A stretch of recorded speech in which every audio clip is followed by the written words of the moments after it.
Assalamualaikum warahmatullahi wabarakatuh.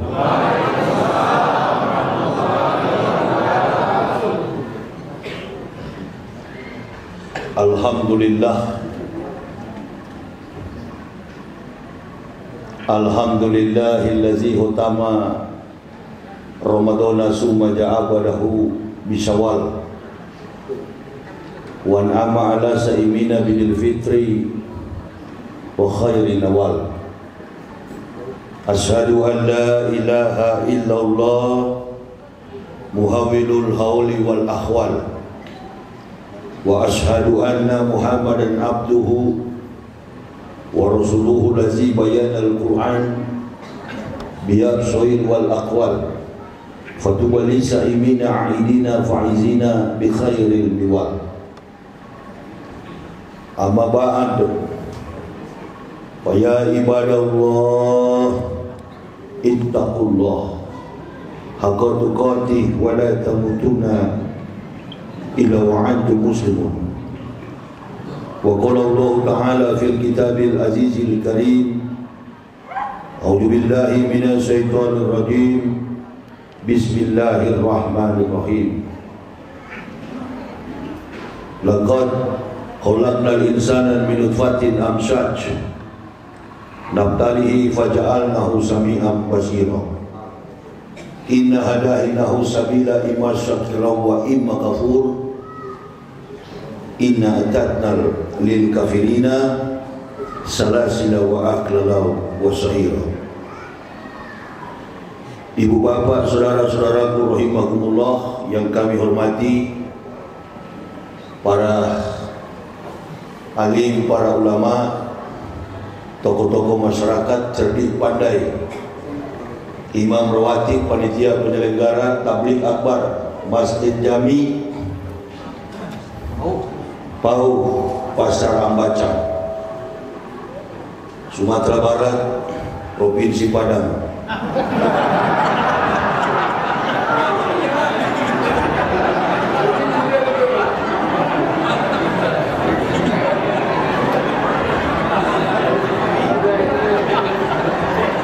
Dan yang kami cintai, kami banggakan, ma'asyiral muslimin wal muslimah rahimakumullah.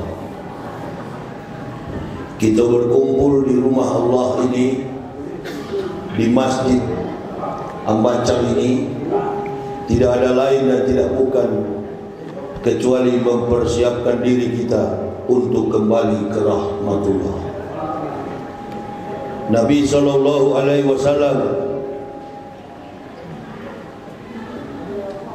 man salaka tariqan ilal ilmi sallallahu bihi tariqan ilal jannati.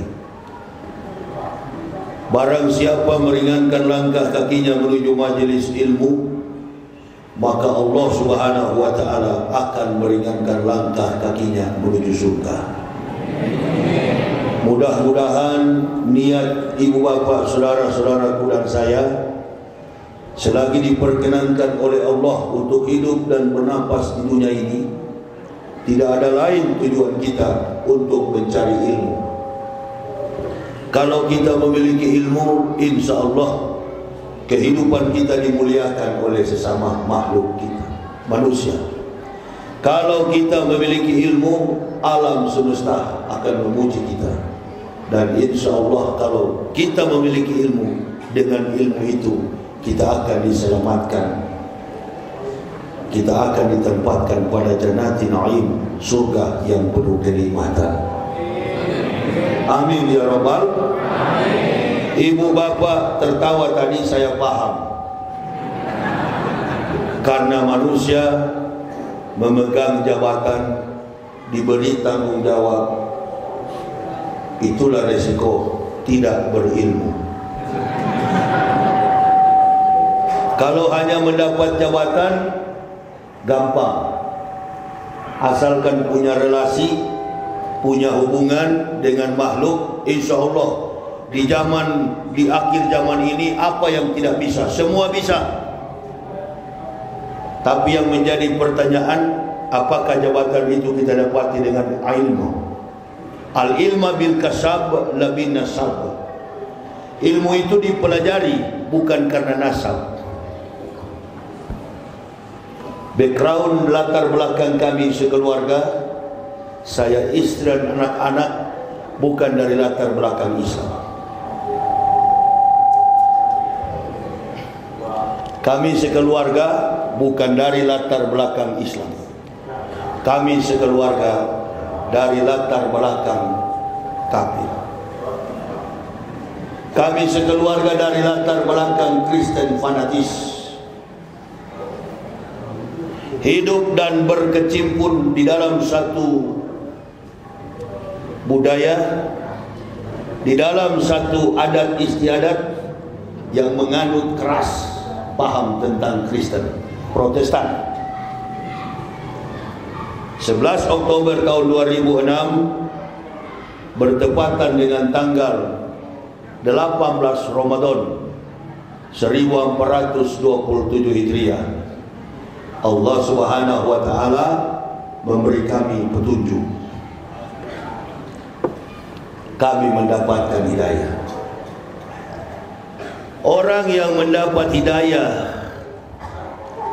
mendapat petunjuk yang kita kenal dengan sebutan orang yang dari kafir masuk Islam, yang kita kenal dengan nama bagus.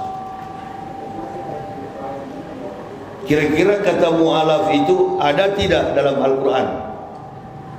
Buya yang tadi memimpin solat itu hafiz Quran. Ada enggak Buya kata mu'alaf di dalam Al-Quran? Yang ada di dalam Al-Quran bukan mu'alaf.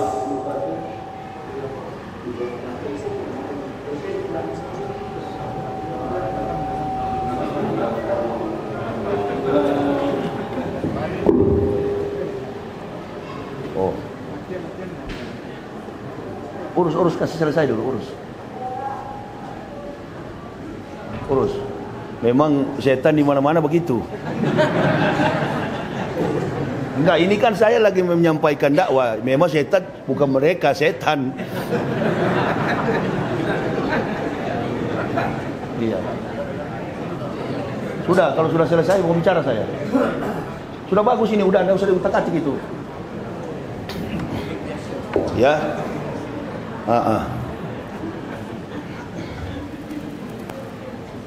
Orang yang mendapat hidayah bukan mu'alaf.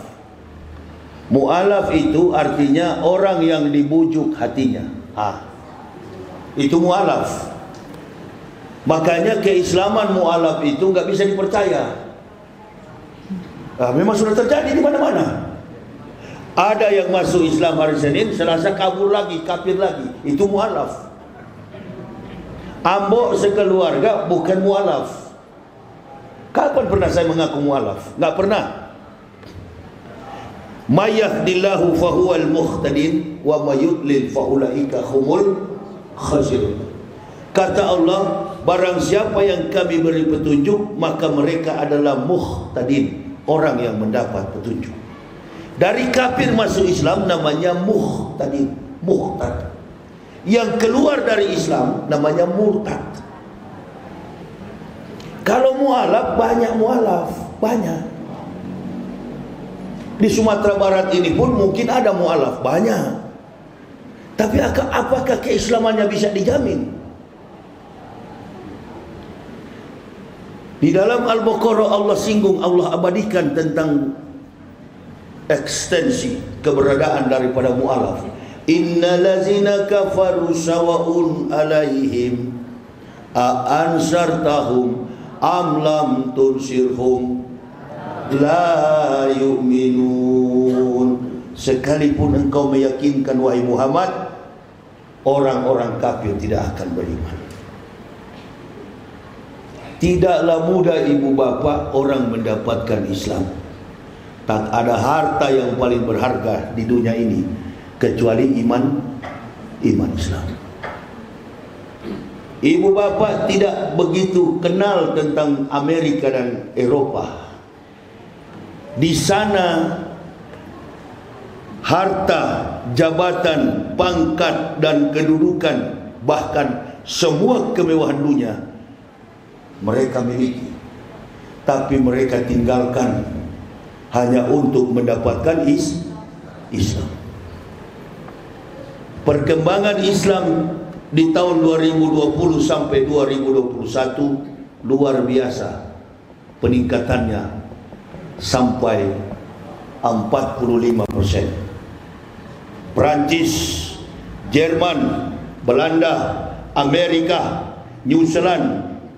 Makanya kemarin kita melihat ada kebencian Emmanuel, Presiden Prancis, terhadap Nabi kita Muhammad Sallallahu Alaihi Wasallam. Mengapa? Karena orang kafir dan Yahudi kalang kabut melihat perkembangan Islam. Di Indonesia ini, innalillahi, pejabat Islam dari Bapak Joko, dari Pak Joko Widodo, Jokowi, sampai ke pejabat kita, Allahu Akbar. Ini yang sedang terjadi, ribut di ruang-ruang publik. Tak ada keributan lain kecuali yang bikin ribut para pejabat kita. Ibu bapak ini sebagian pakai masker, sebagian tidak pakai masker. Saya tahu, saya tidak pernah pakai masker itu. Ibu bapak pakai masker dan tidak pakai masker, semua kita hadir dalam ruangan ini sehat. Amin ya rabbal. Saya tidak mau paksa ibu bapak supaya lepas masker, enggak usah, saya tidak pernah memaksa orang. Tapi ibu bapak mau tahu, rapid test itu tidak cocok kepada kita, masyarakat Indonesia. Karena kita tidak sakit, yang sakit itu jiwa dari para pemimpin-pemimpin kita. Itu yang perlu di rapid test, jiwa mereka terganggu, otak mereka terganggu. Itu. Jadi kita ini kalau mau bilang dibodoh-bodohi, ya begitulah kira-kira. Pakai aja itu. Ambo tak mau. Iya, ambo orang Islam, bukan kafir lagi. Ya. Kalau pemimpin baik, kita turuti bastotan fi ilmi wal jismi al qawiyul amin. Itu kriteria pemimpin Islam. Kuat, gagah, cerdas, hafal 34 provinsi, ibu kotanya. Enggak, artinya menghafal 34 provinsi, apalagi ibu kota negara. Begitu. Tidak ada artinya orang bodoh yang dilimpahkan Allah dengan iman Islam. Tapi saya ini ustaz tidak tamat SD. Wallahu bikulli syai'in alim. Allah Maha tahu. Tidak ada orang Islam itu bodoh. Semua orang yang beragama Islam itu pintar.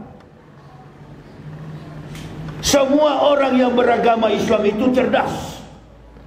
Walaupun dia tidak mengecap pendidikan formal, dia adalah orang-orang cerdas. Dunia tidak mampu menipunya, karena dia mendapatkan bekal kehidupan iman Islam. Coba, saya dulu bekas kafir, sekarang masuk Islam. Dulu saya banyak menguburkan pendeta dan orang Kristen mati. Begitu saya kuburkan, orang Kristen dengan orang Islam kematiannya beda. Orang Kristen kalau mati di peti mayat, semua yang dia dapati di dunia, yang dia suka, emas, berlian, jam tangan Rolex, ditaruh di peti mayat. Ada kuburan di tetangga saya di Jakarta, saya tinggal di Cibubur, di Jawa Barat itu ada kuburan namanya Sandiaga Hills. Minimal harga satu lubang itu 200 juta. Entah mukmin kafir sama-sama dikubur di situ.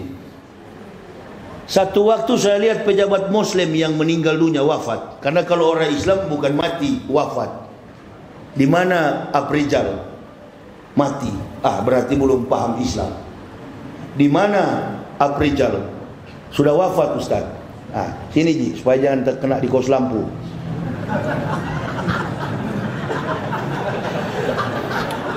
Ini bisa pingsan dia, apalagi sudah tua begitu. Kan tegang, jangan tegang. Suara saya memang tadi malam agak serak ini karena sound system ini sound system bagus, dia tidak usah berteriak, pelan-pelan. Ini namanya sound system dakwah. Tapi jangan utak-atik, perang dunia ketiga kita.